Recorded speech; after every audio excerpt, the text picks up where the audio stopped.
Pensemos un momento en el final del siglo XVIII. Europa era, un auténtico hervidero de innovación musical.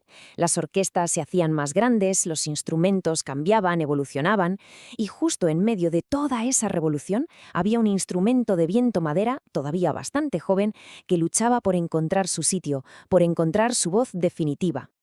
La verdad es que la respuesta es más complicada de lo que parece. No vale solo con fabricar un buen instrumento, para nada. Se necesita todo un ecosistema, se necesita música que saque a relucir sus puntos fuertes, se necesitan intérpretes que lo lleven al límite y, por supuesto, maestros que organicen y sistematicen todo ese conocimiento. Hoy vamos a descubrir cómo tres compositores, casi sin darse cuenta, se convirtieron en los arquitectos que diseñaron el futuro del clarinete. Nuestro viaje tiene dos paradas principales. Por un lado, la Viena imperial y, por otro, el París revolucionario. En estas dos ciudades, y casi al mismo tiempo, tres hombres sentaron las bases para que el clarinete pasara a ser la estrella que es hoy. Venga, empecemos nuestro recorrido en la elegante Viena.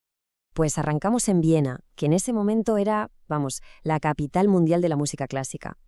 Y aquí, entre auténticos gigantes como Mozart o Haydn, nos encontramos a Johann Baptist van Hall, un compositor bohemio que gozaba de un prestigio enorme en su época. Y ojo que este dato no es ninguna tontería, ¿eh? Demuestra que Van Hell no era un espectador más, sino un protagonista en la cima de la historia de la música, codeándose de tú a tú con las mayores leyendas que han existido. Para entender bien su música, es fundamental entender el concepto de la Hausmusik. Su sonata no estaba pensada para un gran teatro, sino para la intimidad de un salón. Por eso no es una lucha entre el solista y el acompañante, sino que es un diálogo, una conversación elegante y equilibrada entre dos iguales, el clarinete y el piano. Es que Van Hall fue un auténtico emprendedor. En una época donde lo normal era depender de un mecenas, él fue de los primeros en vivir como músico independiente, como un freelance, vendiendo sus obras a un nuevo mercado de aficionados de la burguesía. Su estilo, el galante, era perfecto para este público, melodías sencillas, elegantes, fáciles de seguir y con una armonía muy clara. Y esto nos da una pista genial sobre su legado pedagógico. Para muchísimos clarinetistas, esta sonata es la primera obra clásica seria que estudian. ¿Y por qué? Pues porque es como un campamento base. Te enseña las reglas del clasicismo de una forma clara y directa y así te prepara para escalar más adelante las grandes cumbres del repertorio como los conciertos de Mozart o de Bebe. Bueno, dejamos atrás la ordenada Viena y nos metemos de lleno en el torbellino de París, justo en los años de la Revolución Francesa. Y aquí conocemos a François de Vienne, al que por cierto apodaban el Mozart francés. A ver, en lugar del colchón armónico que te da un piano, de Vienne enfrenta al clarinete a una única línea de bajo, que la toca un violonchelo o un fagot. Esto crea lo que llamamos un contrapunto expuesto, dos melodías independientes sin nada que las rellene. Cada nota del clarinetista está, por así decirlo, bajo el microscopio. No hay margen de error. Esto exigía un nivel de precisión y de virtuosismo totalmente nuevo. La vida de Vienne está totalmente ligada a la historia de Francia. Pasó de tocar en salones aristocráticos a formar parte de la banda de la Guardia Nacional Revolucionaria. Y de hecho el núcleo de esa banda militar sería más tarde el famoso Conservatorio de París, donde él mismo sería uno de sus primeros profesores. Pero claro, detrás de todo ese éxito se esconde una historia bastante trágica.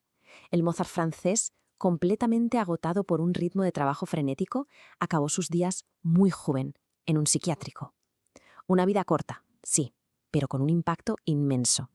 Y con esto llegamos a nuestra tercera figura.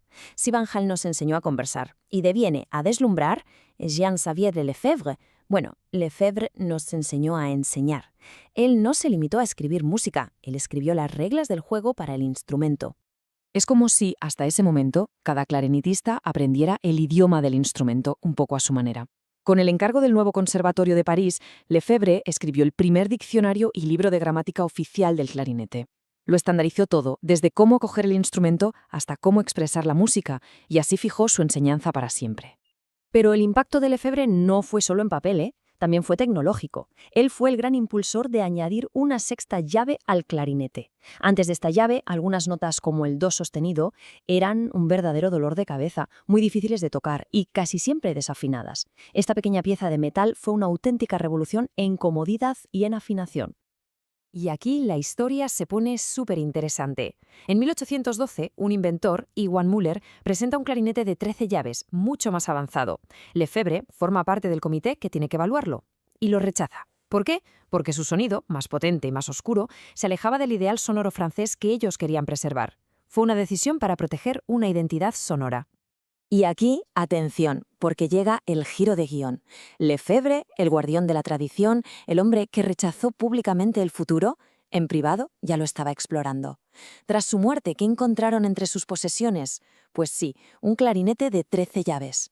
Esto nos dice algo muy profundo. Aunque públicamente defendía un sistema, su curiosidad como músico era imparable. Entonces, si juntamos las piezas de estas tres historias, ¿qué tenemos? Pues tenemos el fascinante puzzle de cómo se construye la identidad de un instrumento, pieza a pieza, en una de las épocas más vibrantes de la historia de la música. Lo verdaderamente increíble es esto. Como si fueran tres arquitectos trabajando en el mismo edificio, pero sin hablar entre ellos, sus planos se complementaron a la perfección. Van al diseño los cimientos, dándole al clarinete un hogar en la música de salón. De Viene levantó los muros, demostrando que podía alcanzar alturas de virtuosismo que nadie imaginaba. Y Lefebvre construyó el tejado, el sistema pedagógico que protegería y transmitiría todo ese legado a las generaciones futuras. Y todo esto nos lleva a una última reflexión. Detrás de los grandes nombres que todos conocemos, la historia de la música está llena de figuras como Van Hal, Debian y Lefebvre. Nos hace pensar, ¿cuántos otros arquitectos, a menudo anónimos, han construido el mundo sonoro en el que vivimos hoy en día?